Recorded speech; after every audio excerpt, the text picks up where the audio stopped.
موضوع الدرس في أحوال المنافقين سورة المنافقون تفسير ابن كثير. الحمد لله رب العالمين والصلاة والسلام على أشرف الأنبياء وسيد المرسلين سيدنا محمد وعلى آله وأصحابه أجمعين. اللهم صل على سيدنا محمد وعلى آل سيدنا محمد كما صليت على إبراهيم وعلى آل إبراهيم في العالمين إنك حميد مجيد. أعوذ بالله من الشيطان الرجيم. بسم الله الرحمن الرحيم. إذا جاءك المنافقون قالوا نشهد إنك لرسول الله والله يعلم إنك لرسوله والله يشهد إن المنافقين لكاذبون. اتخذوا أيمانهم جنة فصدوا عن سبيل الله إنهم ساء ما كانوا يعملون. ذلك بأنهم آمنوا ثم كفروا فتبع على قلوبهم فهم لا يفقهون. وإذا رأيتهم تعجبك أجسامهم وإن يقولوا تسمع لقولهم كأنهم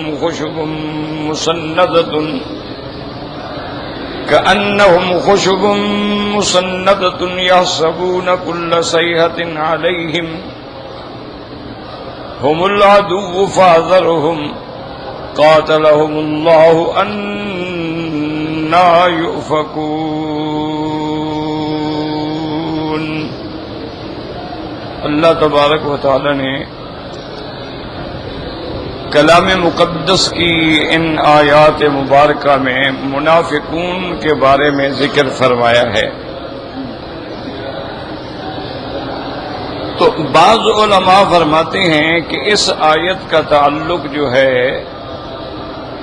وہ سابقہ آیات مبارکہ سے بھی ہے کہ اس میں بھی تو یہود کے اعتراضات کے جواب دیے گئے تھے. یہودیوں نے جو اعتراض کیے تھے اس کا رد آیا تھا سورۃ الجمعہ میں، جیسا الحمدللہ آپ پڑھ چکے. تو اس میں بھی منافقون کا ذکر ہے. اور بعض علماء نے اس کا اور ربط بھی بیان کیا. انہوں نے فرمایا کہ پچھلی آیات میں تعظیم رسول پاک صلی اللہ علیہ وسلم کا ذکر تھا کہ جب اللہ کا پیغمبر خطبہ دے رہا ہو تو تمہیں یہ نہیں چاہیے کہ تم تجارت کے لیے یا مال کے لیے یا کھیل کود کے لیے اللہ کے پیغمبر کو اکیلے چھوڑ دو. اذا رأوا تجارة او لهوا انفضوا الیہا وترکوک قائما. تو یہ تنبیہ تھی کہ کبھی ایسا نہ کریں. عظمت رسول کا تقاضا یہ ہے کہ حضور پاک نماز پڑھا رہے ہیں، خطبہ دے رہے ہیں، بات فرما رہے ہیں، ہر حال میں سننا ہے، ادب کے ساتھ سننا. اور اس کے فوراً بعد سورۃ المنافقون کا ذکر آیا کہ تم پھر اس طرح سے نہ کرو نا جیسے منافق ہیں کہ ظاہر میں کچھ ہے اور باطن میں کچھ ہے. تو ترک تعظیم رسول جو ہے یہ منافقوں کا شیوا ہو سکتا ہے، مومنین کا شیوا تو نہیں ہو سکتا. اس لیے اللہ تبارک و تعالی نے اس کے بعد فوراً سورۃ المنافقون کا ذکر کیا. اور اس کے اندر جیسا کہ میں نے عرض کیا تھا کہ اللہ تبارک و تعالی فرماتے ہیں اذا جاءك المنافقون قالوا نشهد انك لرسول الله والله يعلم انك لرسوله والله يشهد ان المنافقين لكاذبون. یاد رکھو اب پہلے بھی آیا کہ قالوا نشهد، اس کے رد میں بھی اللہ نے فرمایا واللہ یشہد. لیکن درمیان میں آیا کہ واللہ یعلم انک رسول. تو یشہد یعلم نشہد میں کوئی فرق ہے؟ ایک جگہ لفظ آتا ہے یشہد، ایک جگہ آتا ہے یعلم. تو علماء فرماتے ہیں کہ ہاں بالکل فرق ہے. یعلم جو ہے وہ مطلق علم کی دلالت کر رہا ہے، اور جہاں لفظ یعلم کے بجائے یشہد کا آئے تو وہاں گویا معنی حلف کا بھی آتا ہے، قسم کا بھی آتا ہے. اسی لیے قسم کو، حلف کو شہادت کہتے ہیں نا. بھی تم شہادت دو، ولا تک تم الشہادہ، شہادت کو چھپایا نہ کرو. تو شہادہ کو حلف بھی کہتے ہیں، قسم بھی کہتے ہیں، لیکن لفظ علم کو تو قسم نہیں کہتے. ایک آدمی کہتا ہے کہ میں جانتا ہوں، تو یہ تو قسم نہیں ہے. لیکن جب کوئی آدمی کہے کہ میں گواہی دیتا ہوں، تو اب اس میں ایک قسم کا پہلو بھی ہے اور تاکید بھی ہے کہ لفظ شہادت. اسی لیے نشہد اللہ الہ الا اللہ ونشہد ان محمدا عبدہ ورسولہ. دیکھیں جب آپ التحیات پڑھتے ہیں تو آپ وہاں کیا کہتے ہیں؟ التحیات للہ والصلوات والطیبات والسلام علیک ایھا النبی ورحمۃ اللہ وبرکاتہ، السلام علینا وعلی عباد اللہ، اشہد ان لا الہ الا اللہ واشہد ان محمدا عبدہ. وہاں بھی لفظ شہادت کا استعمال. تو اس لیے انہوں نے گویا یہ قسم کھا کے بڑی پکی شہادت دے رہے ہیں کہ جی آپ اللہ کے رسول ہیں، اور کلام بھی مؤکد کر رہے ہیں. یاد رکھو انا تاکید کے لیے ہے، کاف خطاب تاکید کے لیے ہے. تو اس لیے منافقین نے آگے کیا کہا کہ قالوا نشہد انکا ان تاکید کا خطاب تاکید، لام تاکید، انکا لرسول اللہ. اچھا اب آگے اللہ فرماتے ہیں واللہ یعلم انکا لرسولہ. تو پہلے تو اس کی ضرورت کیا تھی؟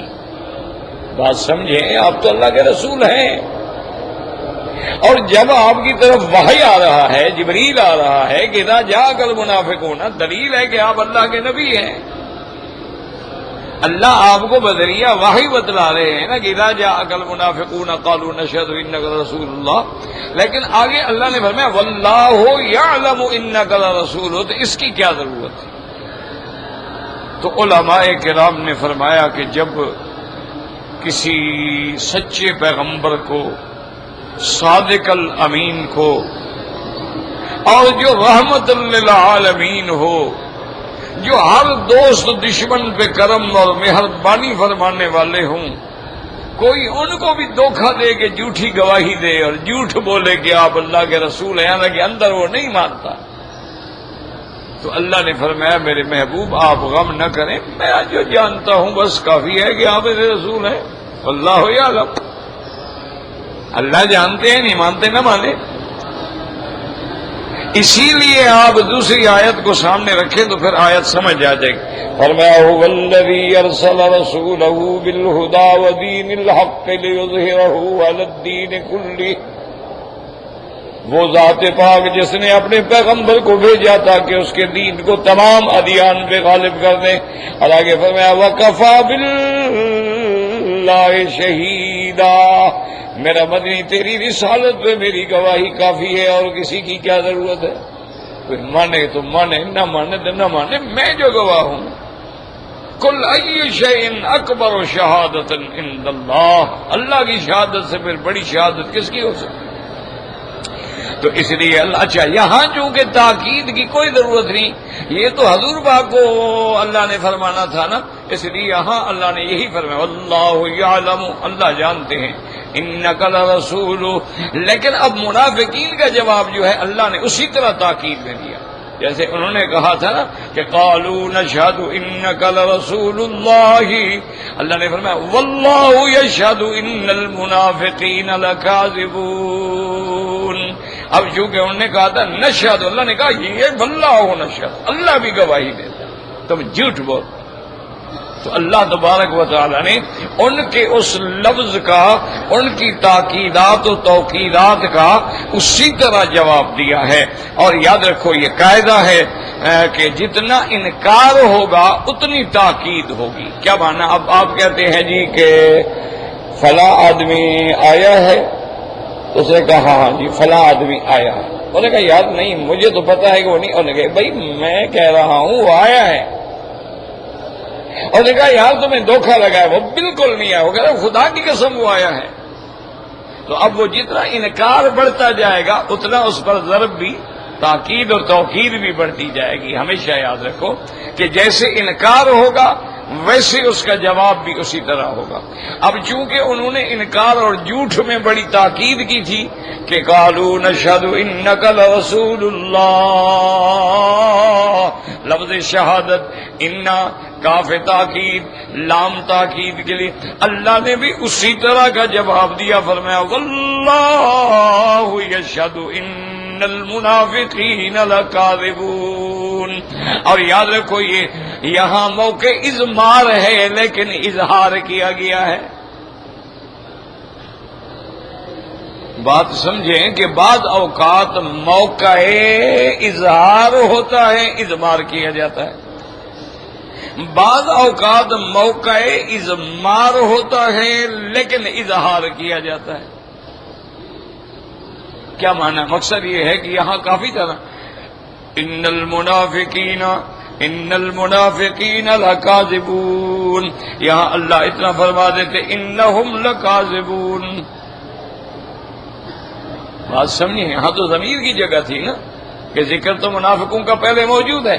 اذا جاءک المنافقون قالوا نشهد انک لرسول اللہ واللہ یعلم انک لرسولہ واللہ یشهد انہم لکاذبون۔ لیکن اللہ فرمایا نا اظہار کہ ان المنافقین لکاذبون۔ اللہ نے لفظ منافقین ظاہراً اظہار کر دیا، موقع اضمار تھا لیکن اظہار کر کے ان کی تردید مقصود تھی، اس لیے اللہ تبارک و تعالی نے انہم نہیں فرمایا، ضمیر نہیں فرمایا، بلکہ فرمایا ان المنافقین لکاذبون۔ آپ یہ بات سمجھیں کہ اللہ فرماتے ہیں کہ تحقیق منافقین جو ہے وہ جھوٹے ہیں۔ بات سمجھو، سوال سمجھ نہ آئے نا تو پھر جواب کیا سمجھ آئے گا؟ اب مشکل یہ ہوتی ہے نا کہ آدمی سوال ہی نہ سمجھے تو پھر جواب تو دماغ کے اوپر سے نکل جائے گا نا۔ یا سوال کا جواب اتنا مشکل دیا جائے کہ جیسے استاد کسی طالب کو پڑھا رہا تھا تو اس نے کہا بھائی اسد کہتے ہیں عربی میں شیر کو۔ اچھا اب طالب کو سمجھ نہ آیا، اس نے کہا مل اسد یا استاد، اسد کیا ہوتا ہے؟ تو استاد نے فرمایا غضنفر، یعنی جس کو اسد کا معنی نہیں آتا شریف لڑکے وہ غضنفر مٹی سمجھے گا۔ اب مشکل تو یہ ہے نا کہ پہلے ہم سوال سمجھیں، اگر سوال ہی سمجھ نہ آئے تو پھر جواب تو سمجھ آ ہی نہیں سکتا نا کسی طرح۔ اب اللہ نے قرآن میں خود فرمایا کہ اذا جاءک المنافقون قالوا نشهد انک لرسول اللہ، ٹھیک ہے، یہ درمیان میں جملہ مترجمہ ہے نا واللہ یعلم انک رسول۔ اب آگے ہے کہ واللہ یشهد ان المنافقین لکاذبون، وہ تو کہہ رہے ہیں نشهد انک لرسول اللہ، تو کاذبون کیسے ہوئے؟ آپ اللہ کے رسول تو ہیں۔ بات سمجھیں بھئی، کافر بھی تو یہی کہہ رہے ہیں نا کہ ہم گواہی دیتے ہیں آپ اللہ کے رسول ہیں، تو حضور اللہ کے رسول نہیں ہیں، تو یہ کیسے جھوٹ ہو گیا؟ بھئی یہ تو جھوٹ نہ ہوا نا، وہ بھی کہہ رہے ہیں کہ آپ رسول اللہ ہیں، اللہ نے فرمایا آپ رسول اللہ ہیں، لیکن آگے اللہ فرماتے ہیں کہ منافقین جھوٹے ہیں۔ کس بات میں جھوٹے ہیں؟ وہ تو کہہ رہے ہیں کہ آپ اللہ کے رسول ہیں۔ اس لیے سمجھنے کی کوشش کیا کرو۔ قرآن جو ہے نا، یاد رکھو یہ ایک بحر ہے، دریا ہے، اس میں جتنا ہی تدبر کرو گے نا، میں نے پہلے بھی آپ کو بتایا تھا کہ میں نے والد صاحب رحمت اللہ علیہ کو کئی دفعہ دیکھا، اب 90 سال سے عمر اوپر ہو گئی، آنکھیں جواب دے گئی، گھٹنے جواب دے گئے، اعضاء جواب دے گئے، ترجمہ قرآن شریف کا لے کے بیٹھے ہوتے تھے، اور ہم دل میں سامنے تو جرت نہیں کر سکتے تھے ان کے، ماشاءاللہ ان کی طبیعت میں بڑا جلال تھا، لیکن دل میں ہم چھوکرے تھے نا، پڑھتے چھڑتے ہم دل میں ہنستے تھے کہ پتہ نہیں والد صاحب کو کیا ہو گیا ہے، 90 سال ہو گیا قرآن پڑھاتے پڑھاتے، دنیا کی کوئی تفسیر نہیں جو انہوں نے نہیں پڑھائی، جلالین انہوں نے پڑھائی، بیضاوی انہوں نے پڑھائی، کشاف انہوں نے پڑھائی، نصفی انہوں نے پڑھائی، ابن کثیر انہوں نے پڑھائی، ابن جریر انہوں نے پڑھائی، خادم انہوں نے پڑھائی، مدارک انہوں نے پڑھائی، کون سی تفسیر ہے جو والد صاحب نے نہیں پڑھائی؟ اور رات کو ترجمہ دیکھ رہے ہیں، عجیب بات ہے۔ انہوں نے کہا بھی شاید عادت ہو جاتی ہے نا آدمی کو، تو ایک دن وہ مجھ سے صبر نہ ہو سکا تو میں نے پوچھ لیا، انہوں نے کہا حضرت کیوں آپ، اندھیرا ہے، بتیاں بھی اس وقت بڑی کمزور ہوتی تھیں، پھر نظر بھی کمزور ہے، آپ ترجمہ دیکھتے ہیں، ساری زندگی تو پڑھانے میں گزر گئی۔ فرمانے لگے بیٹا تمہیں پتہ نہیں ہے، یہ اللہ کا کلام ہے، اس کو جتنی دفعہ دیکھا ہے اللہ نے اور موتی دیے ہیں، تم لوگ جاہل ہو، تمہیں کیا پتا قرآن کیا ہے؟ تم لوگوں کو تو یہ بھی پتا نہیں کہ دارا بھائی یدربو اور نصر ینصرو میں کیا فرق ہے، تو تم قرآن کیا سمجھو گے؟ جس بندے کو صرف نہ آتی ہو، باپ بھی نہ جانتا ہو، ماضی معلوم مجہول میں بھی فرق نہ کر سکتا ہو، قرآن کیا سمجھے گا؟ اسی لیے علامہ انور شاہ کاشمیری رحمت اللہ علیہ بہت بڑے محدث گزرے ہیں اپنے دور میں، اللہ ان کی قبروں پہ کروڑوں رحمتیں فرمائے، تو وہ فرماتے تھے، کبھی کبھی آتے نا اپنے جوش میں، تو فرماتے تھے کہ لم یفہم اعجاز القرآن الا الاعرجان وانا ثالثہما، فرماتے تھے قرآن کے اعجاز کو سمجھا ہے تو دو لنگڑوں نے سمجھا ہے، تو کیوں؟ کشاف بھی لنگڑا تھا اور زمخشری بھی لنگڑا تھا، اخفش بھی لنگڑا تھا، زمخشری بھی لنگڑا تھا، دونوں لنگڑے تھے ٹانگ سے، لیکن امام تھے نحو کے، اچھا تھے بھی معتدلی، لیکن قرآن تو سمجھ رہے ہیں، چونکہ قواعد کا جب بادشاہ ہے تو قرآن تو وہ سمجھے گا نا کہ یہاں مفعول ہے، مفعول مطلق ہے، مفعول بہی ہے، مفعول لہو ہے، مفعول معہو ہے، یہاں کیا ہے، تو ترجمے تو پھر ان لطف آتا ہے۔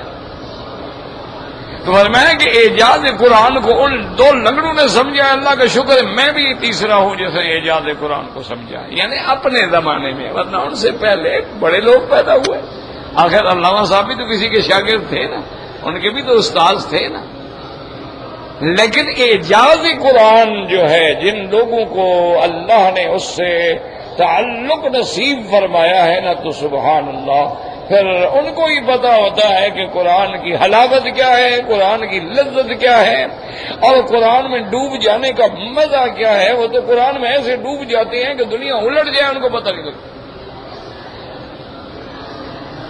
تو اب سمجھو کہ بھئی جب وہ کہہ رہے ہیں کہ یا رسول اللہ ہم گواہی دیتے ہیں آپ اللہ کے رسول ہیں، اللہ فرماتا ہے جھوٹے، تو اب سمجھو کہ بے اعتبار ظاہر تو وہ ٹھیک کہہ رہے ہیں، اور حضور پاک نے دیکھنا ہے ظاہر کو، بات سمجھو۔ حضور کے سامنے، اب آپ کے سامنے ایک آدمی کہہ لا الہ الا اللہ رسول اللہ، بات ختم ہو گئی۔ تو کسی اپنا حضرت مولانا منظور احمد نعمانی رحمت اللہ علیہ بہت بڑے عالم تھے اور بڑے مناظر تھے اہل بدعت کے خلاف، ان کا مناظرہ ہو رہا تھا، تو آگے جو بریلویوں کا مناظر تھا نا، بدبخت اللہ پتہ نہیں مر گیا زندہ ہے، اس نے کہا کہ مولوی صاحب تم تو وہابی ہو، گستاخ رسول ہو، اور گستاخ رسول کافر ہوتا ہے، میں کافر سے کیا مناظرہ کروں، میرے مناظرے کے لیے کوئی مسلمان لے آؤ۔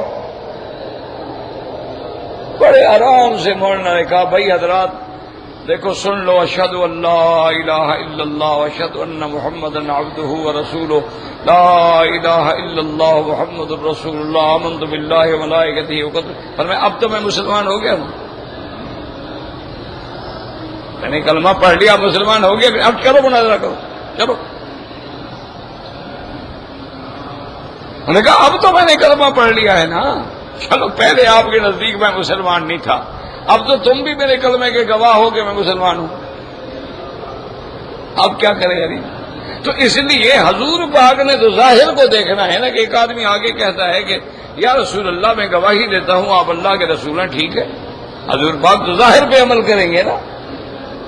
لیکن اللہ نے فرمایا میرا بدنی آپ ظاہر کو جانتے ہیں، میں تو اندر کو بھی جانتا ہوں نا. میں گواہی دے دوں، جھوٹی گواہی دے رہے ہیں، ان کے اندر نہیں ہے ایمان، اور ایمان ہوتا ہی دل میں ہے. جب ایمان نہیں ہے تو جھوٹے ہیں.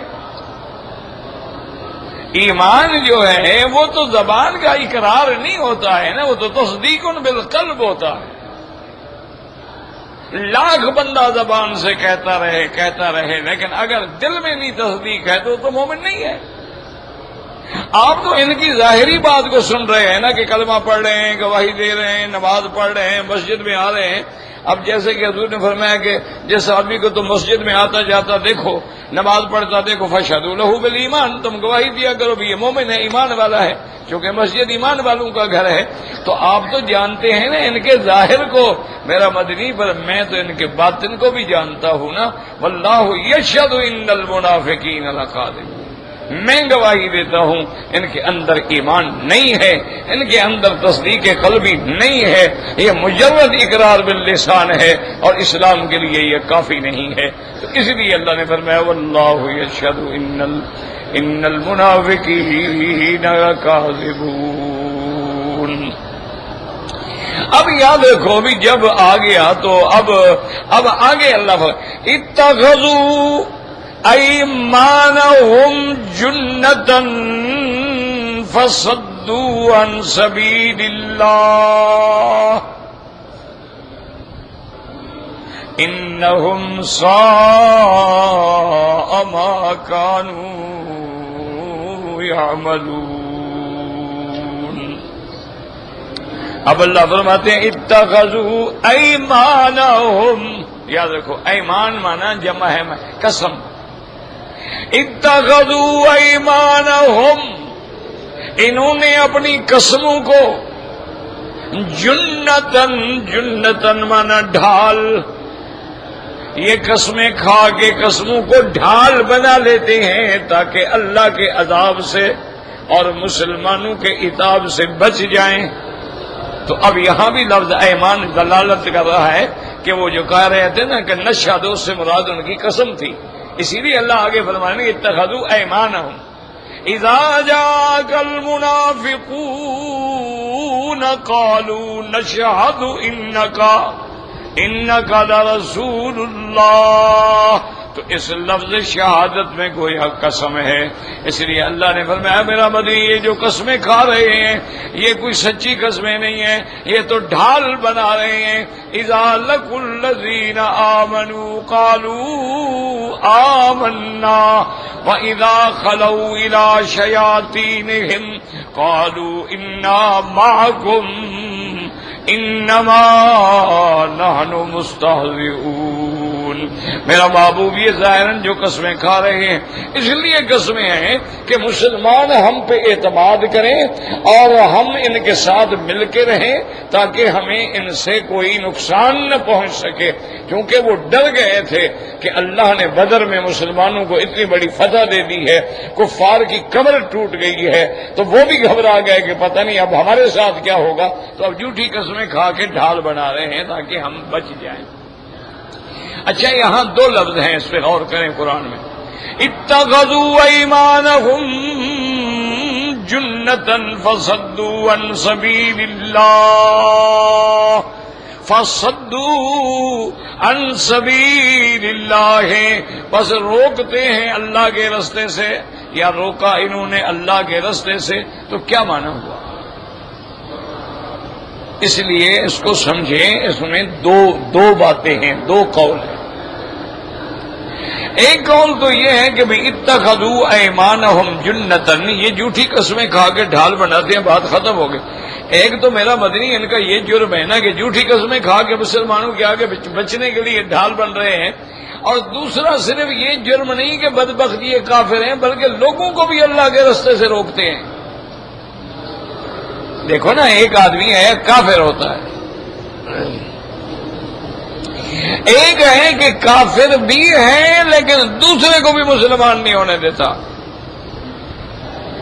جیسے قرآن میں ان الذین کفروا یصدون عن سبیل اللہ ویصدون عن المسجد الحرام، میں مکے کے کافر جو ہیں خود بھی بدبخت کافر ہیں، لوگوں کو بھی اسلام کے رستے سے روکتے ہیں، لوگوں کو بھی مسجد الحرام آنے سے روکتے ہیں، لوگوں کو عذاب دیتے ہیں، مارتے ہیں کہ تم اسلام چھوڑ دو۔ تو اب یہ تو ایک صرف کافر ہے، ایک کافر بھی ہے اور دوسروں کو روکنے والا بھی ہے، تو اس کا جرم بڑھ گیا۔ تو اللہ نے فرمایا کہ یہ جو منافق ہیں، ایک تو خود جھوٹے ہیں، جھوٹی قسمیں کھا رہے ہیں اور اس کو بطور ڈھال استعمال کر رہے ہیں، اور دوسرا جرم ان کا یہ ہے کہ لوگوں کو بھی روکتے ہیں، وہ خدا کے بندو مسلمانوں کی جماعت میں نہ جاؤ، مر جاؤ گے، ان کے پلے میں تو کچھ بھی نہیں۔ آج بھی لوگ یہی کہتے ہیں، اور یار تم کافروں سے کیسے لڑو گے، ان کے پاس اتنی طاقت ہے، ان کے پاس یہ ہے، ان کے پاس یار مر جاؤ گے بھائی، ان کے چمچے بن کے گزارا کرو، وقت گزارو، ان کے تابع ہو جاؤ، ان کے پیچھے لگ جاؤ، نیچے لگ جاؤ، پیسہ بھی ملے گا، نوکریاں بھی ملے گی، اور تمہاری چمڑی بھی بچی رہے گی۔ تو اسی طرح یہ منافقوں کا کام ہی یہی ہوتا ہے۔ مومن تو یہ باتیں تو نہیں سوچتا نا، مومن یہ سوچتا ہے یار کافر اگر تکڑا ہے تو میں مر جاؤں گا نا، بس اور کیا ہو جائے گا، تو جب میری موت ہی شہادت ہے تو پھر مجھے کیا غم ہے۔ تو میں اگر زندہ رہ گیا اللہ کی رحمت سے تو غازی بن جاؤں گا، مر گیا تو شہید ہو جاؤں گا، تو میرے لیے تو کوئی گھاٹے کا سودا ہے ہی نہیں۔ تو اس لیے اللہ نے فرمایا کہ ایک تو قسمیں کھا کے ڈھال بناتے، دوسرا لوگوں کو بھی سبیل اللہ، اللہ کا راستہ، سبیل اللہ سے کیا مراد ہے؟ اللہ کا راستہ، اسلام کا راستہ، دین کا راستہ، میرے نبی کا راستہ، اس کو کہتے ہیں سبیل اللہ۔ سبیل مانا راستہ، جیسے بہت ساری آیات میں اللہ تبارک و تعالی نے اس لفظ کا، اسی لیے سبیل اللہ، جہاد کے راستے کو بھی سبیل اللہ کہتے ہیں۔ سبیل کا معنی مسافر بھی ہوتا ہے، ابن السبیل مسافر کو بھی کہتے ہیں۔ تو بہرحال تو معنی کیا ہوا کہ ایک تو قسموں کو ڈھال بناتے ہیں، دوسرا لوگوں کو بھی روکتے ہیں۔ تو یہ دو باتیں، دو جرم ہو گئے نا۔ اور بعض علماء فرماتے ہیں کہ نہیں، اصل جرم سمجھو، اتخذوا ایمانہم جنۃ فصدوا عن سبیل اللہ، یہ جھوٹی قسمیں کھانا جو ہے یہی لوگوں کو روکنا ہے۔ ان کا یہ جھوٹی ایک ہے کہ لوگوں کو الگ، ایک ہے نہیں، ان کا یہ جھوٹی قسمیں کھانا اور اپنے آپ کو مسلمان کہلانا، یہ بھی دھوکہ ہے کہ یار تم بھی ہماری طرح ایسے کیا کرو، بس کوئی فرق نہیں پڑتا ہے۔ تو یہ بھی تو ایمان سے روک رہے ہیں نا، ان کو راستہ بتلا رہے ہیں نا، کہ جیسے ہم دھوکہ دے رہے ہیں کہ مسلمان بھی راضی اور ہماری جماعت بھی راضی ہے کہ باب سلمہ اللہ اللہ اور باب رحمن رام رام، تو ہم اللہ اللہ والوں کے ساتھ اللہ اللہ کر لیتے ہیں اور ہندوؤں کے ساتھ رام رام کر لیتے ہیں۔ تو بھائی تم بھی ایسی پالیسی رکھو یار، مرنجان مرنج بن جاؤ، جب کوئی مسلمان اور موحد لوگ ہوں وہاں توحید کی تقریر کیا کرو، اور جہاں قبر پوجنے والے ہوں وہاں اولیاء اللہ کی تعریف کیا کرو، گاڑی چلتی رہے گی، تمہیں تو دونوں طرف سے حلوہ ملے گا نا۔ تو اگر ایک پارٹی پہ چوٹ مارو گے تو پھر اپنا نقصان تو کرو گے نا۔ تو گویا ان کا یہ جھوٹی قسمیں کھا کے مسلمانوں میں ملنا جو تھا یہی روکنا ہے، یہی اللہ کے راستے سے روکنا ہے، کہ بجائے کھڑے ہو کے جھوٹے بن کے دھوکہ دے رہے ہیں۔ اتخذوا ایمانہم جنۃ فصدوا عن سبیل اللہ۔ آگے اللہ فرماتے ہیں انہم ساء ما کانوا یعملون، یہ بہت برا ہے جو وہ کر رہے ہیں۔ اب بعض علماء کہتے ہیں کہ اللہ نے یہ لفظ کافروں کے ساتھ تو نہیں ذکر کیا، انہم ساء ما كانوا يعملون. لیکن منافقوں کے ساتھ ذکر کیا ہے. وجہ یہ ہے کہ کافر کا کفر جو ہے تو کھلا ہے، ظاہر ہے، باہر ہے، اس کے اندر کوئی چھپی ہوئی بات نہیں ہے. اصل برا کام تو ان کا ہے کہ ظاہر میں کچھ ہے اور باطن میں کچھ ہے. ظاہر میں ایمان ہے اور باطن میں کفر ہے.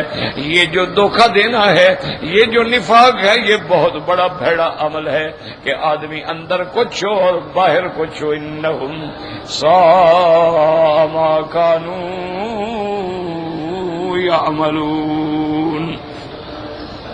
ذلك بأنهم آمنوا ثم كفروا فطبع على قلوبهم فهم لا يفقهون.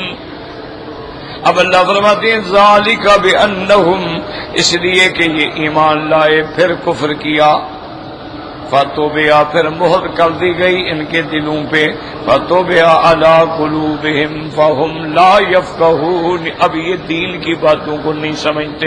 تو اب سمجھیں کیا مانا ذالک بأنہم آمنوا ثم کفروا. تو وہ تو ایمان لائے ہی نہیں. منافق جو ہیں وہ تو ایمان ہی نہیں لائے. تو ذالک بأنہم آمنوا ثم کفروا.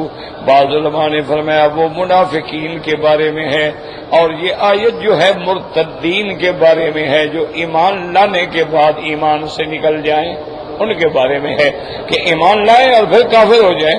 تو ایسے لوگوں کے دلوں پہ پھر مہر لگ جاتی ہے، پھر ان کو کوئی حق بات سمجھ ہی نہیں آتی. ایک بات یاد رکھیں. اور بعض علماء نے فرمایا کہ نہیں، اس آیت کا تعلق بھی منافقوں سے ہے. ذالک بأنہم آمنوا بالظاہر ثم کفروا بالباطن. یہ ظاہراً ایمان لائے لیکن اندر سے انہوں نے کفر کیا. ذالک بأنہم آمنوا ظاہرا ثم کفروا باطنا. یہ ایمان لائے ظاہر میں اور کفر کیا باطن میں. پھر سزا کیا ملی؟ وَطُبِعَ عَلَىٰ قُلُوبِهِمْ فَهُمْ لَا يَفْقَهُونَ. اسی طرح قرآن کہتا ہے دوسری جگہ ختم اللہ علی قلوبہم. طبع، طبع، ختم ایک ہی معنی ہے، مہر، سیل لگا دی گئی. ختم اللہ علی قلوبہم وعلی سمعہم وعلی ابصارہم غشاوۃ ولہم عذاب عظیم. اور کہیں قرآن کہتے ہیں اولئک الذین طبع اللہ علی قلوبہم وعلی سمعہم وعلی ابصارہم. اور کہیں قرآن کہتے ہیں وَجَعَلْنَا عَلَىٰ قُلُوبِهِمْ أَكِنَّةً أَن يَفْقَهُوا وَفِي آذَانِهِمْ وَقْرًا. تو مہر لگ جانے کا کیا معنی کہ اب ان کے دلوں کو بند کر دیا گیا ہے، کوئی بھلائی کوئی خیر کی بات اندر داخل ہی نہیں ہوتی. اور جو دیکھیں نا کسی چیز کو آپ سیل کر دیں تو اب جیسے باہر کی چیز اندر نہیں جا سکتی ہے، اندر والی بھی باہر نہیں آ سکتی نا. بات سمجھو. دیکھیں نا آپ نے ایک مثلاً ایک بوتل لی ہے تو وہ سیلڈ ہے. تو سیلڈ کا کیا معنی ہے کہ بھئی آپ چیک کرتے ہیں سیل ہے، ہاں بھئی اس کا معنی اس میں اور کچھ نہیں ملایا گیا. اچھا جیسے کچھ ملایا نہیں گیا اس کے اندر سے کچھ نکالا بھی نہیں گیا، سیل ہو گئی نا. تو اب ان کے اندر کفر ایسے پکا ہو گیا ہے، مہر لگ گئی ہے، نہ کفر باہر نکلتا ہے نہ ایمان اندر داخل ہوتا. تو اس لیے علماء نے فرمایا ذالک بأنہم آمنوا ثم کفروا فطبع علی قلوبہم فہم لا یفقہون. یاد رکھیں یہاں قلب آیا، دل کا ذکر آیا اور آگے آیا کہ نہیں سمجھتے. تو معلوم یہ ہوا کہ سمجھ کا، بصیرت کا، تصدیق کا اور علم کا مرکز جو ہے وہ دل ہے، وہ دماغ نہیں ہوتا. اصل چیز دل ہے. کیوں؟ اگر دماغ نہ ہو تو پاگل زندہ رہ سکتا ہے، لیکن دل اگر حرکت چھوڑ دے تو آدمی زندہ نہیں رہ سکتا ہے. اور پھر ہر جگہ اللہ نے دل کو رکھا ہے. لہم قلوب لا یفقہون بہا وَلَهُمْ أَعْيُنٌ لَا يُبْصِرُونَ بِهَا وَلَهُمْ آذَانٌ لَا يَسْمَعُونَ بِهَا. اسی طرح قرآن کہتے ہیں افلا يتدبرون القرآن ام علی قلوب اقفالها. کیا ان کے دلوں پہ تالے پڑ گئے؟ یہ قرآن میں غور کیوں نہیں کرتے، تدبر کیوں نہیں کرتے؟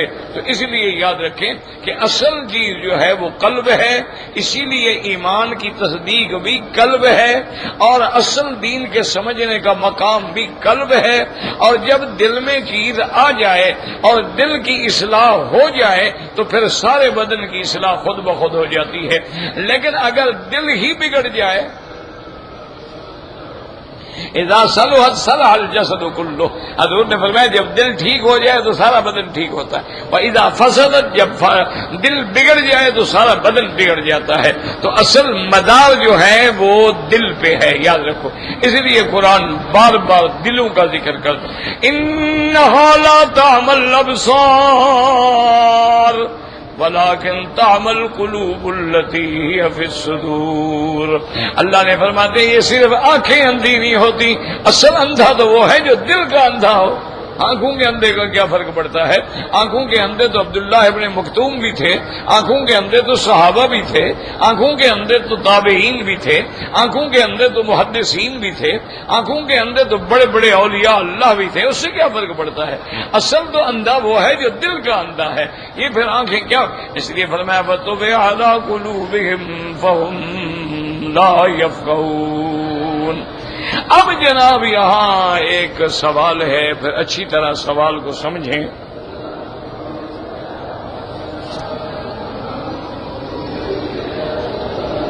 منافقین جو ہے نا جی، وہ بھی یہ کہتے ہیں کہ بھئی اللہ نے فرمایا کہ ہم نے ان کے دلوں پہ مہر کر دی ہے، ہم نے ان کے دلوں پہ سیل لگا دی، بند کر دیا، ختم ہو گئی بات، اب یہ نہیں سمجھ سکتے۔ تو وہ کہتے ہیں جب اللہ نے ہمارے دلوں کو ہی بند کر دیا، سیل کر دیا ہے، تو پھر ہم نہیں سمجھے ہمارا کیا قصور ہے؟ کہتے ہیں پھر ہمارا گناہ کیا ہے، ہمیں خواہ جہنم میں ڈال رہے ہو؟ آپ نے تو مہریں لگا دی، ہم سمجھتے کیسے؟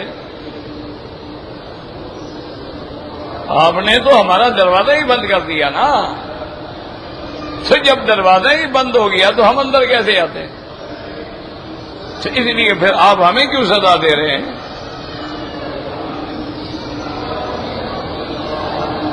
تو اصل بات سمجھیں، دیکھیں نا قرآن کے ایک ایک لفظ، یہاں کیا لفظ ہے؟ ذالک بانہم آمنوا ثم، یہاں ثم ہے، یاد رکھو۔ مثلا ایک حرف ہوتا ہے وا، ایک ہوتا ہے فا، ایک ہوتا ہے ثم۔ تو یاد رکھیں کہ وا جو ہے یہ جمع کے لیے ہوتا ہے، جاءنی زید و عمر، میرے پاس زید اور عمر یعنی اکٹھے آئے۔ فبکر، اس کے بعد پھر بکر بھی آ گیا، ثم زید، لیکن ان کے کافی دیر بعد پھر زید بھی آ گیا۔ تو ثم تراخی کے لیے ہوتا ہے، فا تعقیب کے لیے ہوتی ہے، اور وا جمع کے لیے ہوتی ہے۔ اب اسی کو آپ سمجھیں گے تو پھر دیکھیں گے کہ قرآن سمجھنا کتنا اللہ کی رحمت ہوگی۔ فرمایا ذالک بانہم آمنوا ثم کفروا، یہ نہیں کہ فوراً کافی عرصے کے بعد پھر جو ہے نا ان نے کفر کیا، جیسے بعض لوگ مرتد بھی ہو گئے تھے کہ ایمان لانے کے بعد کچھ عرصہ رہے، حضور کا کاتب بن گئے، پھر مرتد ہو گیا۔ ذالک بانہم آمنوا ثم کفروا فطبع علی قلوبہم فہم لا یفقہون۔ یہاں اللہ نے یہ نہیں فرمایا طبع، یہاں فرمایا فطبع، اشارہ یہ کیا کہ ہم پہلے مہر نہیں لگاتے، جب وہ کفر کر کر کے انتہا پہ پہنچ جاتے ہیں۔ اب اللہ کو تو پتا ہے کہ یہ ایمان نہیں لے آئے گا، اس لیے اللہ نے فرمایا سواء علیہم اانذرتہم ام لم تنذرہم لا یؤمنون۔ میرا مدنی برابر ہے، آپ ان کو ڈرائیں نہ ڈرائیں، یہ نہیں مسلمان ہوتے، یہ نہیں مان لاتے۔ اس کے بعد پھر میں ختم اللہ علی قلوبہم وعلی سمعہم وعلی ابصارہم غشاوۃ۔ تو یہ معنی نہیں ہے کہ اللہ پہلے کسی کے دلوں پر مہر نہیں لگاتے، پہلے اللہ آپ کو دل دیتے ہیں، عقل دیتے ہیں، فہم دیتے ہیں، سمع دیتے ہیں، بصر دیتے ہیں، آپ کو سمیع بصیرہ بناتے ہیں، اور اس کے بعد پھر پیغمبر بھیجے، کتابیں بھیجی، دلائل آئے، معجزات آئے، آیات آئے، بینات آئے، پھر بھی تم نہیں مانتے ہو، تو اللہ کہتے ہیں دفع کرو لعنتیوں پر مہر لگا، بس ختم۔ یہ نہ ایمان لائے ہیں اور نہ آئندہ لائیں گے، چونکہ اللہ تو جانتا ہے۔ اسی لیے نوح علیہ السلام نے بھی کہا انک ان تذرہم یضلوا عبادک لن یلدوا الا فاجرا کفارا۔ حضرت نوح علیہ السلام نے عرض کیا کہ یا اللہ اگر اب کافروں کو آپ نے چھوڑ دیا نا، یہ ایسے بدبخت ہیں، ان کی آنے والی نسلیں بھی کافر ہوں گی، ان کی آگے جو نسل پیدا ہوگی نا وہ بھی کافر ہوگی، ان کو بس برباد کر دیں۔ اسی لیے ہمارے جماعت دوسری پارٹی جو ہے نا ماشاءاللہ حلوہ علی، وہ کہتی ہے دیکھو بھائی یہ وہابی کہتے ہیں کہ یعلم ما فی الارحام، الرحم کے اندر کیا ہے، ارحام کے اندر کیا ہے، بچہ ہے، بچی ہے، مومن ہے، کافر ہے، یہ اللہ کے سوا کوئی نہیں جانتا۔ وہ کہتے ہیں وہابیوں کو کیا پتا، دیکھو نوح علیہ السلام کو ارحام کا علم ہے کہ نہیں، وہ بتا رہے ہیں کہ ان کے آئندہ جو بچے پیدا ہوں گے وہ بھی کافر ہوں گے۔ کہتے ہیں دیکھو جناب نوح علیہ السلام کو ارحام کا علم ہے، وہ کہتے ہیں کہ انک ان تذرہم یضلوا عبادک فلن یلدوا الا فاجرا کفارا، اور ہرگز نہیں پیدا ہوگی ایسی نسل مگر فاجر بھی ہوں گے، کافر بھی۔ تو حضرت نوح علیہ السلام کو ارحام کا علم ہو گیا، تو جب نوح علیہ السلام کو ہو گیا تو حضور تو ان سے بھی افضل ہیں، تو پھر ان کو کیوں نہیں ہے؟ تو اصل بات یہ ہے، اللہ معاف کرے، اللہ خدا جانے یہ ضد میں ایسا کرتے ہیں، کوئی سمجھ نہیں آتی بات، یا تو ضد ہے یا پھر جہالت ہے، یا پھر وہی بات ہے کہ یشترون بآیات اللہ ثمنا قلیلا، اللہ کے حق کو بیچتے ہیں اور پیسے ان کثیرا من الاحبار والرہبان لیاکلون اموال الناس بالباطل۔ دیکھو نا جی، ورنہ آپ دیکھیں ایمان سے کہیں چھوڑیں مولوی مکی مدنی چھوڑیں، آپ کو بھی اللہ نے عقل دی ہے۔ اب ایام حج میں 30 لاکھ آدمی ایک امام کے پیچھے نماز پڑھ رہا ہے۔ اشر الاواخر رمضان شریف میں ائمہ حرمین کے پیچھے کبھی 20 لاکھ، کبھی 25 لاکھ، کبھی 30 لاکھ آدمی نماز پڑھ رہا ہے، اور 30 لاکھ آدمی ایک امام کے پیچھے نماز پڑھ رہا ہے، اور 200 آدمی الگ کھڑے ہیں جی ان کے پیچھے نماز نہیں ہوتی۔ اب کیا مجھے بتائیں کیا ہے یہ، ضد ہے، ہٹ ہے، یا باقی جاہل ہے؟ یعنی 30 لاکھ آدمی جن میں علماء بھی ہیں، اولیاء بھی ہیں، ہر قسم کے لوگ ہیں، وہ تو پڑھ رہے ہیں، صرف ان 200 کہتے ہیں نہیں جی ان کے پیچھے تو نماز نہیں ہوتی، یہ تو وہابی ہیں۔ اب آپ فیصلہ کریں کہ ایسی باتیں کہنے والے جو ہیں کیا ضد ہے کہ بھئی نہیں ماننا، بس آپ جو مرضی آئے کہتے ہیں بس ہم نے نہیں ماننا، یا پھر یہ ہے کہ نعوذ باللہ جہالت ہے، ورنہ انہوں نے کیسے دیکھ لیا کہ بھئی جہاں ہر وقت اذان میں اشہد ان محمد الرسول اللہ، ہر وقت تکبیر میں اشہد ان محمد الرسول اللہ، ہر وقت وطر کی دعا میں جب دعائے قنوت ختم کرتے ہیں تو صلی اللہ علی سیدنا محمد درود پہ ختم کریں، وہ کیسے نبی کو نہیں مانتے؟ کیا جاہل ہیں؟ یا پھر ضد ہے کہ بھئی میں نہ مانوں؟ اب حضرت ابو بکر، حضرت عمر جو ساتھ سوئے ہوئے ہیں، اس کے بعد بندہ جا کے روضے پہ کھڑا ہو صلاۃ والسلام بھی پڑھے پھر بھی نہ مانے، کوئی علاج ہے؟ وہ ایک شیعہ تھا، وہ کہتا تھا کہ بھائی یہ حضور کے ساتھ اس لیے سوئے ہوئے ہیں کہ حضور کو جب قیامت میں اٹھیں گے تو ان کے پکڑنے میں تکلیف نہ ہو، یہ مجرم ہیں ساتھ لٹائے ہوئے ہیں۔ میں نے کہا شریف آدمی تم کتنے مجرم گھر کو رات میں لٹاتے ہو؟ کوئی عقل کرو، ضد کا کوئی حل ہے؟ تو جب آدمی کو صفرا ہو جائے نا پھر اس کو میٹھا بھی کڑوا لگتا ہے۔ حضور تو یہ فرما رہے ہیں کہ عائشہ میں نے سارے صحابہ کا احسان اتار دیا ہے، صرف ایک تیرا ابا ہے جس کے میں احسان نہیں اتار سکا ہوں، میں قیامت والے دن اللہ سے درخواست کروں گا کہ میرے بدلے میں میرے احسان اتارو۔ اور یہ کہتے ہیں نہیں مجرم بنا کے ساتھ رکھا ہوا ہے کہ پکڑنا مشکل ہوگا، جبریل کو بھی پکڑنا مشکل ہوگا، فرشتوں کو بھی پکڑنا مشکل ہوگا۔ کوئی عقل کرو۔ اچھا تم بھی ایسا کرو نا کہ تمہارے نزدیک بھی تو وہابی مجرم ہے نا، تو جو وہابی مرے تم بھی اللہ والوں کے ساتھ جا کے ان کو دفن کرو تاکہ پکڑنے میں تکلیف نہ ہو، آسانی ہو جائے گی نا۔ جہاں جہاں تمہارے بزرگ دفن ہیں روزے میں، وہاں ہمارے وہابیوں کو ساتھ لٹاؤ تاکہ ان کو پکڑنے میں تکلیف نہ ہو قیامت میں۔ کوئی عقل ہے؟ انا للہ و انا، تو اس لیے قرآن نے ایک لفظ میں بتلا دیا کہ ہم ایسے مہر نہیں کرتے، ہم دیکھ جان کے بعد میں مہر کرتے ہیں جب وہ ایمان لانا نہیں چاہتے، جب ان کے لیے نصیحت، اس لیے فرمایا فَطُبِعَ عَلَىٰ قُلُوبِهِمْ وَهُمْ لَا يَفْقَهُونَ، اور جملہ بھی اسمیہ ہے، مبتدا خبر ہے، اور جملہ اسمیہ جو ہے وہ دلالت کرتا ہے ثبات و دوام پہ۔ میرا مدنی یہ نہیں کہ صرف ابھی نہیں سمجھتے کل عقل آ جائے گی، نہ یہ بالکل نہیں سمجھتے، نہ سمجھیں گے قیامت تک بھی نہیں سمجھیں۔ ادھر یہ جملہ اسمیہ آ گیا وَهُمْ لَا يَفْقَهُونَ وَاللَّهُ أَعْلَمُ۔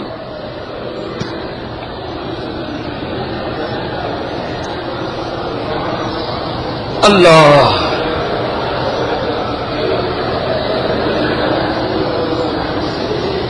کہتے ہیں جی کہ نماز عید کی انتظار جو ہے سورج طلوع ہونے تک کیوں ہے؟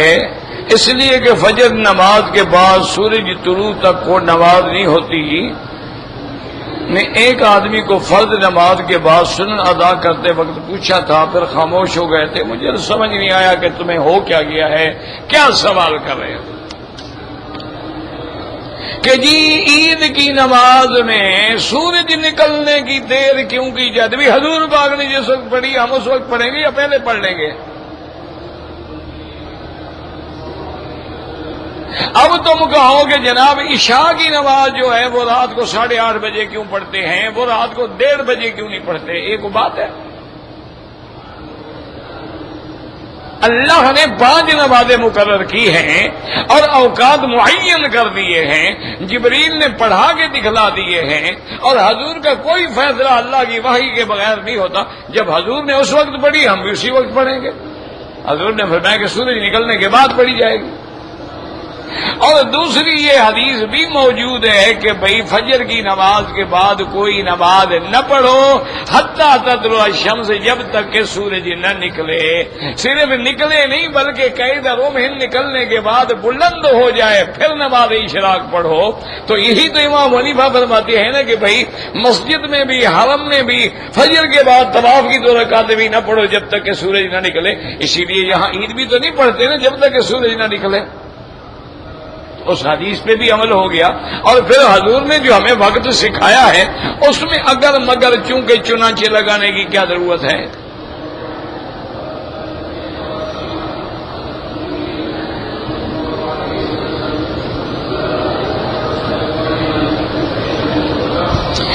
بھائی حضور نے مقتدی کو منع فرمایا ہے کہ اپنے آپ کو بھی منع فرمایا ہے، پتہ نہیں کیا دماغ خراب ہے۔ حدیث میں ہے کہ اگر اذا قلت له انصت فقد لغوت، اگر تم نے اس کو کہا بھی چپ کرو تو تمہارا ثواب بھی کیا۔ یہ مقتدی کے لیے حکم ہے یا امام بھی چپ کر کے کھڑا رہے، خطبہ بھی نہ دے وہ بھی نہ بولے؟ عقل کرو، اگر امام نے بولا ہے تو اس میں کیا اعتراض ہے آپ کو؟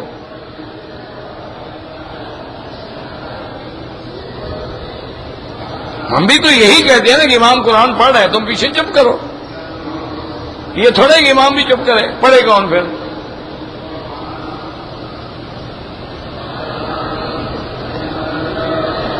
کہتے ہیں جی کہ اہل مکہ کے لیے 11 یا 12 کو مینا میں رہنا ضروری ہے۔ دیکھو بھی بات سمجھو، مینا میں رہنا مکے والا ہے، مدینے پاک والا ہے، باہر والا ہے، سب کے لیے سنت ہے،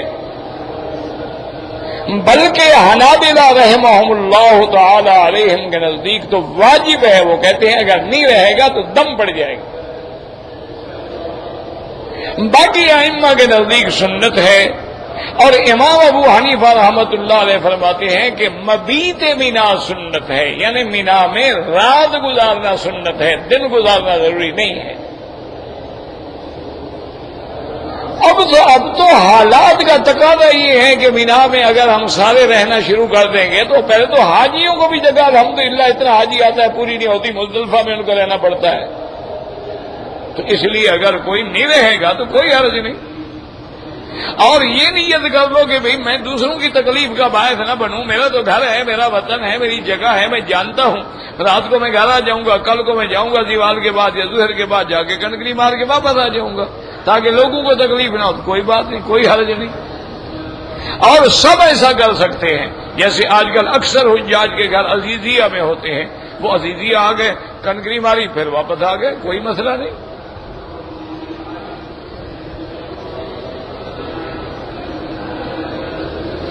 باقی کہتے ہیں جی کہ حنفی حضرات کا تو بابا ایک ہی مسئلہ ہے کہ قصر جو ہے وہ سفر میں ہوتی ہے، اگر آدمی مسافر نہیں ہے تو نماز پوری پڑھے گا، لیکن حنابلہ رحمہ اللہ اور شوافی فرماتے ہیں کہ حج میں مسافر ہے یا نہ مسافر ہے سب نماز قصر پڑھیں گے۔ ان کے نزدیک یہ ہے کہ چاہے آدمی مکے کا ہے چاہے آدمی مدینے پاک کا ہے، وہ کہتے ہیں نماز قصر ہوگی، مینا میں بھی، عرفات میں بھی، مزدلفہ میں بھی۔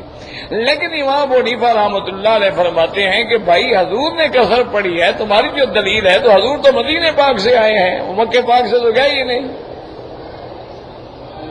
آپ تو ہمیں یہ دکھلائیں کہ بھئی یہ 10 صحابہ ہیں جو مکے سے گئے تھے اور انہوں نے نماز قصر پڑھی ہے، پھر تو ہے بات۔ ہم تو پھر بھی ایک دلیل ہے کہ حضرت عثمان نے وہاں نماز پوری پڑھی۔ ان سے پوچھا کہ حضرت آپ کہتے پورے کرنے ہونے کا، میں تو مکے کو گھر بنا لیا ہے۔ تو بہرحال میرا جو ایک طالب العلم کا مشورہ ہے وہ یہ ہے، آپ اس جھگڑے میں نہ پڑیں، یہ علمی اختلاف ہے، افضل غیر افضل، اولا غیر اولا کی باتیں ہیں۔ اگر اللہ تمہیں مینا میں، مزدلفہ میں، عرفات میں، ائمہ حرم کے پیچھے جماعت میں پہنچا دے، انہی کے ساتھ پڑھ لو، قصر پڑھ لو، جمع کر لو، کچھ بھی نہیں ہوتا، کوئی کفر اسلام کا جھگڑا نہیں۔ اور اگر تم وہاں نہیں پہنچتے ہو تو اپنے اپنے خیمے میں ہر مسلک کے لوگ ہوں گے، جماعتیں ہوں گی، سب کچھ ہوگا۔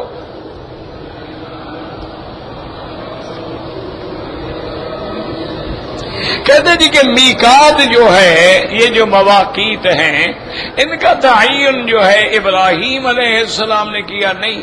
ہمارے پاس جو حدیث پاک ہے اس میں ہے وقت رسول اللہ ہے، حضور پاک نے میقات معین کی۔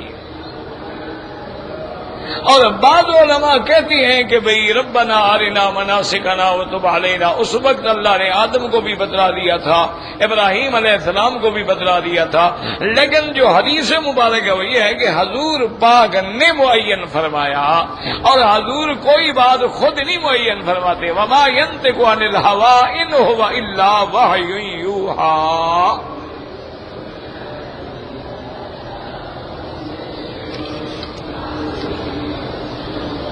مینا میں بھی خطبہ ہوتا ہے، بالکل ہوتا ہے۔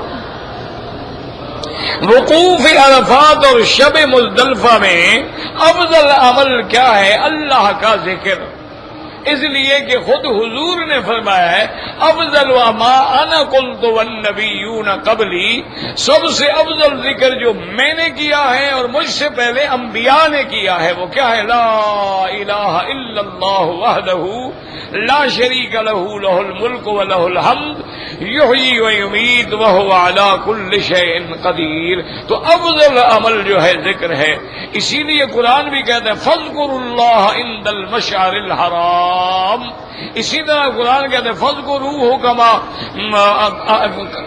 جیسے کہ ذکرکم آباءکم او اشد ذکرا، تو ذکر سب سے افضل عمل ہے۔ اور وہاں آئے مزدلفہ میں، اور مزدلفہ کی رات جو ہے وہ بھی لیلۃ القدر کی رات کے برابر افضل ہے۔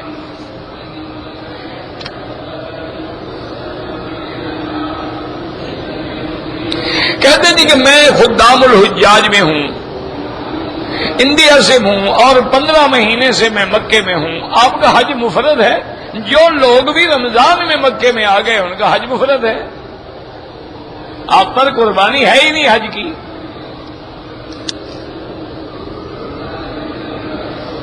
کہتے جی کہ جن کے گھروں میں بچیاں ہیں اور رشتے نہیں مل رہے ہیں، اللہ پاک سے سب سے پہلا عمل تو یہ ہے کہ دعا کرو کہ اللہ تمام بچیوں کو باعث خیر، باعث عزت، باعث مودت رشتے نصیب فرمائیں۔ اور دوسرا علماء نے یہ لکھا ہے کہ جب بھی کوئی مشکل ہو نا جی، وَاسْتَعِينُوا بِالصَّبْرِ وَالصَّلَاةِ، صبر بھی کرو، اللہ سے نماز پڑھ کے مدد مانگو. یعنی بچی کو بھی کہہ دیں آپ بھی پڑھیں 2 رکعت نماز صلاۃ الحاجہ، اسی نیت سے کہ یا اللہ ہماری بچی کے لیے خیر کا رشتہ نصیب فرما. اور بعض علماء نے اپنے تجارب سے لکھا ہے کہ اگر وہ لڑکی خود، اس کی ماں، اس کا باپ 3 دفعہ روزانہ سورۃ الرحمن پڑھ کے دعا کریں تو انشاءاللہ جلدی رشتے ہو جائیں گے. کوئی زندہ انسان ہے، اس کے لیے عمرہ کرنا ہے، اس کے لیے دعا کرو، اللہ اس کو نصیب کرے.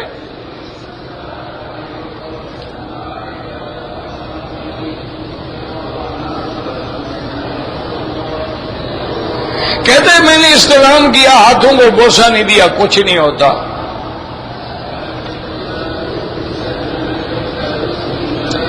اگر پاکستان سے چھٹی پہ آئیں تو احرام باندھ کے آئیں. احرام کیوں نہیں باندھ سکتا؟ چھٹی سے واپس آ سکتا ہے، احرام باندھنا مشکل ہے، روٹی بھی کھا سکتا ہے، ماشاءاللہ ہدیے بھی لا سکتا ہے، وہاں سے سامان بھی اٹھا کے سر پہ آ سکتا ہے. 2-4 دن احرام باندھ کے عمرہ نہیں کرے گا، دم بھی دینی پڑے گی، عمرہ بھی قضا کرنا پڑے گا.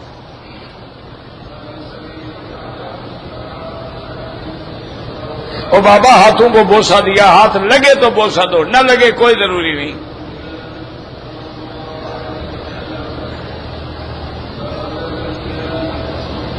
میں نے میڈیکل مشن میں ڈیوٹی کے دوران حج کیا تھا، ٹھیک ہے الحمدللہ. اب بھی مجھے میڈیکل مشن میں آیا ہوں تو میں اس دوران حج بدل کر سکتا ہوں؟ بالکل کر سکتے ہیں. اپنے والد کا، والدہ کا، دادا دادی جو بھی ہے ان کی نیت کر لیں.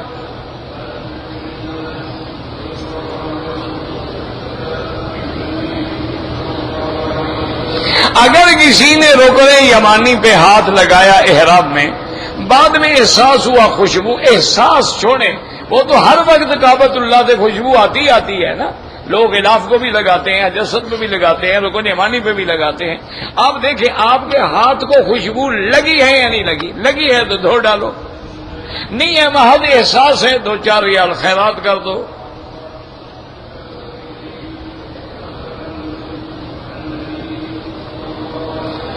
مولانا نعمانی صاحب جو تھے، حضرت محمد مالک کان دہلوی کے ہم سبق تھے، لیکن مولانا منظور صاحب جماعت اسلامی کے ساتھ تائید کرتے تھے. بعد میں انہوں نے چھوڑ دیا جماعت اسلامی کو، جماعت اسلامی میں وہ شامل نہیں تھے. لیکن جب مودودی صاحب مرحوم اللہ ان کی مغفرت فرمائے، ان سے کچھ مسائل میں غلطیاں ہوئیں تو جتنے علماء تھے ان نے چھوڑ دیا. مودی منظور صاحب نے بھی چھوڑ دیا، امین حسن اصلاحی نے بھی چھوڑ دیا، ڈاکٹر اسرار نے بھی چھوڑ دیا، اور بڑے بڑے علماء سب ساتھ چھوڑ گئے. بہرحال اللہ سب پہ رحمتیں کرے. کسی کی موت کے بعد کوئی عیب جوئی نہ کیا کرو. لا تذکروا موتاکم الا بخیر، اپنے مرنے والوں کا ذکر اچھے الفاظ میں کیا کرو.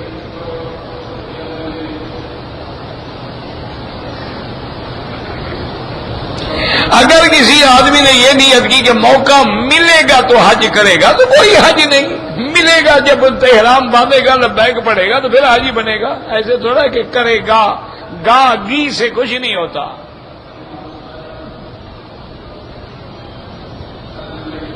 اگر کوئی آدمی 6 ذی الحج کو حج کی نیت کرے یا 7 ذی الحج کو حج کی نیت کرے تو کوئی بات نہیں، احرام میں رہنا پڑے گا، چاہے تم کل سے نیت کر لو. اللہ